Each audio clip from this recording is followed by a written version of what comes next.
something real quick. The natural law and the spiritual law. Okay? The natural law. I'm not even talking about man's law. I'm talking about natural law. God said, let there be law. It became, let there be light. It became a law. Sun started shining. The sun obeyed God, still obeying God to this day. Because God spoke. And that's it. When he said, let there be light, the sun just started burning and started sizzling. And it is now a law. It sits there every morning. Obeying the law of let there be light. Natural law. Air is a natural law. When God created it, he created air, and you don't see air, but it's there, and you can feel the effect of air. Another law, gravity is a law. Right. You can't see gravity, but you can see the effect of gravity. Right. There is something that you can't see pulling the keys down. And I've learned that the further you get away from Earth, the less that law affects you. Right. It's sort of like in the spirit. The further you get away from the natural and go into the spirit, the less the natural affects you. There's something that's pulling at your finances, pulling at your marriage, pulling at the things you want and desire and the things that you love. And as you go into the spirit, whatever natural thing is happening to you will lose its grip on you. And so Jesus showed us one day when they were on the boat, he began to walk out affecting the natural law with the spiritual law. And the natural law is you can't step on no water. But the spiritual law is I made the natural law, and when I want to do something, the natural law got to give way to me. And the natural law wouldn't be there except I put it there. So the natural law obeys the spiritual law. That's good. So we know God knows past, present, and future. Yes, he does. God created time. Without God, there'd be no time. All time is something in the natural. It's not in the spirit. Right. There's no time in the spirit. God could be anywhere he want to be at any time he want to be. It's amazing. What do they call it? Omnipresent? You ever heard of that? God said, I'm everywhere. David said, if you go to the sea, I'm there and there. See, you look at spiritual stuff. Because your natural mind says, how could God be in you, and me in me? How could he be talking to you and talking to me about it? Because he's not natural. That's unnatural. But spirit says I could be everywhere. And spirit says I'm not limited to anything. Your natural self, I'm going somewhere with this, your natural self will tell you that certain things work a certain way. But as you go into spirit, you will break natural. It'll say ain't nothing you can do about that. Come on. That's good. Spirit is saying, if you believe, your brother will live. I like that because I can go in the spirit by believing. And so when this natural law is at place, I see things one way, but when I'm in the spirit, I see things another way. That's why he said, walk in the spirit. You won't fulfill the lust of the flesh. You see, God showed me the reason I know everything is because I'm everywhere. See, I know past, present, and future. I'm everywhere. And God says, I just don't know it. And your mind might not be able to handle it. But I am in the past, in the present, and in the future at the same time. This will kick in. This will kick in because while God is talking to you and telling you it's going to be all right, it's because he's standing with you in the future.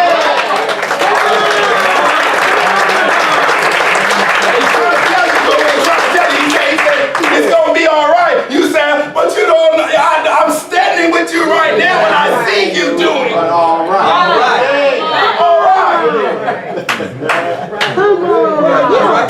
I don't just know it. I'm there looking at you. Come on now. Staring right at you. You should see how happy you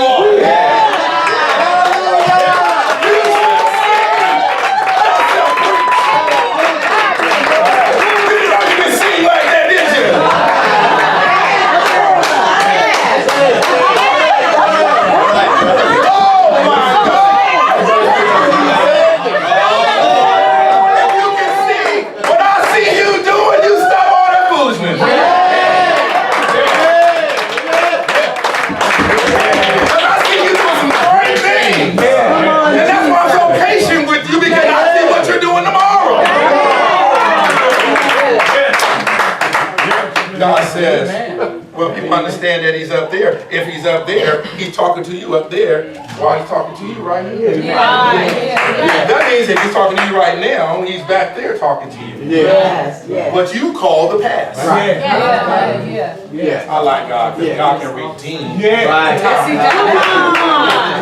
He can make something like it never happened. Wow. Because he's in my past.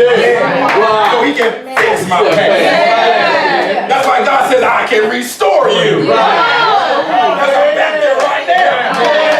I can make it like it never was. Come on. You worried about it, but God's not worried about it. I just need you to commit to me and I'll work it all out.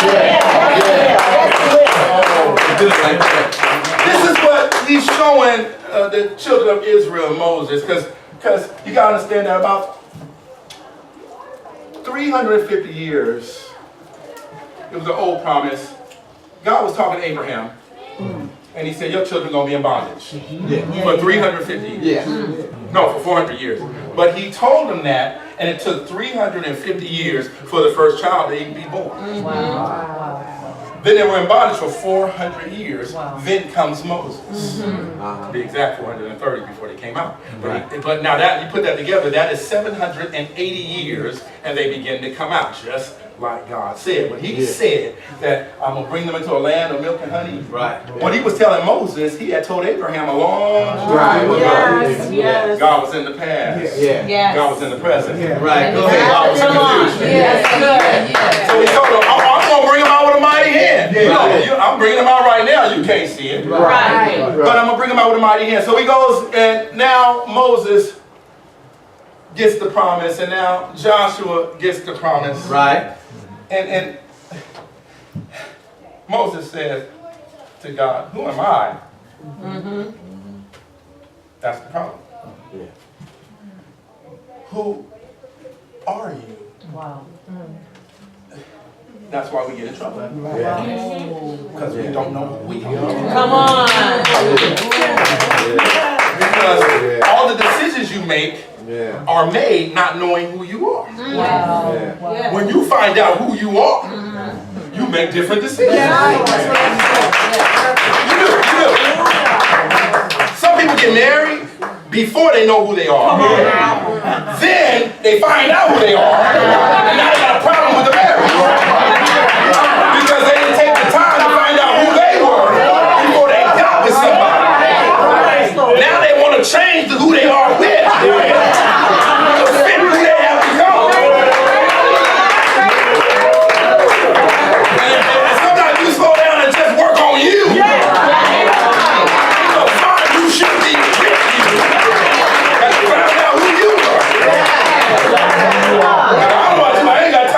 Somebody something. God don't change it.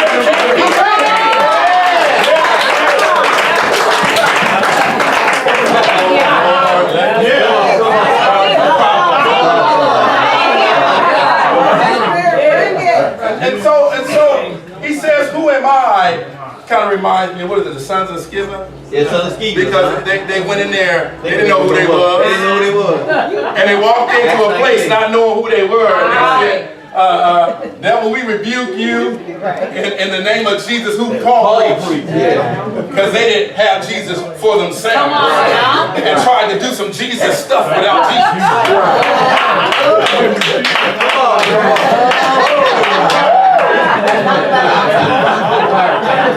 Tried to do some Jesus stuff without Jesus. And it didn't work. It backfired. The devil took on them, beat them up, sent them out naked. Because they didn't know who they were. So they couldn't tell that devil who they were. And that devil said, I don't know you. And whipped them. All because a group of people didn't know who they were.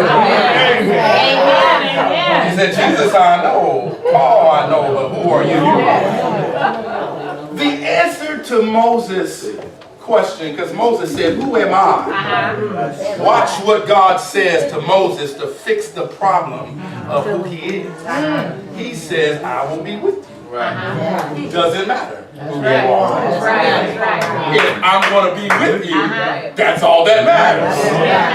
Because you plus Jesus makes you somebody.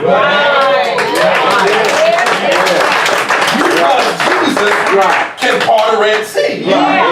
You plus Jesus can get them bills paid. You plus Jesus can work the situation out. You without Jesus, don't nobody care nothing about it. You talking?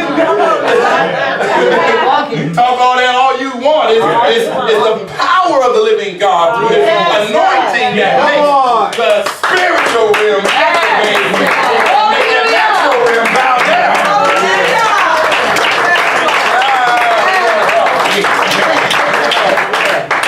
Jesus. Yes, Lord. That's what God was doing that whole time that He took them out of Egypt. He was trying to get them in a relationship so they would know Him. So that when they got up in front of the promised land, they wouldn't miss the promise because they were in relationship with Him. They missed the whole thing because they were only looking at who they were without God. So they saw themselves too weak to accomplish what they desired in their heart. You know they desired to get into that promised land flowing with milk and honey, and houses they didn't build and vineyards they didn't plant. They desired that. I desired that. I don't know about you, but I like some of them houses and milk and honey and sweet.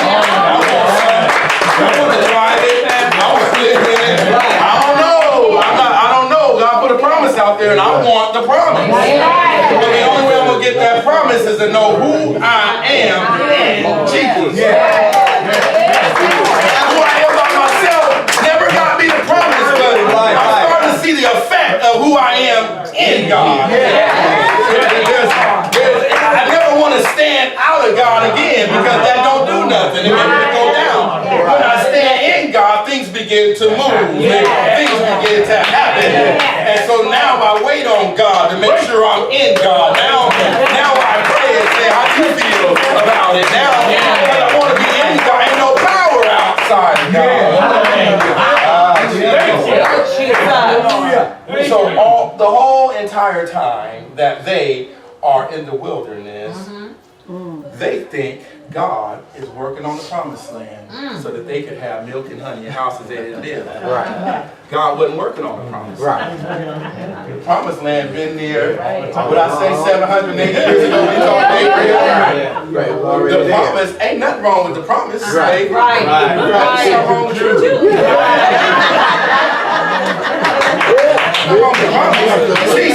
See, God told me, he says, I'm not preparing the promise for you, I'm preparing you for the promise. I'm